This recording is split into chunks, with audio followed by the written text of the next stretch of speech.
மண்புழு உரம் தயாரித்தல். நோக்கம்: இயற்கை வேளாண்மைக்கு தேவையான உரங்கள், இயற்கை வேளாண்மைக்கு ஆகியவற்றை பயன்படும்.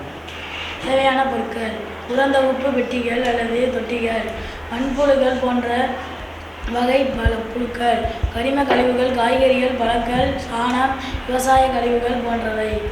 செய்முறைகள்: உரத்தொகுப்பு பெட்டியில் கரிம கழிவுகளை அடுக்கி சிறிது ஈரப்பதத்தை உறிஞ்சு செய்யவும். கழிவுப் பொருட்களை மேல் மண்புழுக்களை விடவும். மண்புழுக்கள் தேவையான உணவு மற்றும் சூழ்நிலையை வழங்கவும். 4 முதல் 6 வாரங்களுக்குள் மண்புழுக்கள் கழிவுகளை மாற்றுவர். பயன்கள்: மண்புழு உரத்தின் பயன்கள்: மண் வளத்தை மேம்படுத்துதல், தாவர ஊட்டச்சத்துக்கு தேவையான ஊட்டச்சத்துக்களை வழங்குதல், மண்ணின் கட்டமைப்பை மேம்படுத்துதல் மற்றும் நீர் தேக்கி வைக்கும் திறனை அதிகரித்தல் ஆகியவை ஆகும். முடிவு: செயற்கை உரங்களை தவிர்த்து இயற்கை உரங்களை பயன்படுத்துவதால் தாவரங்கள் நன்றாக வளரும்.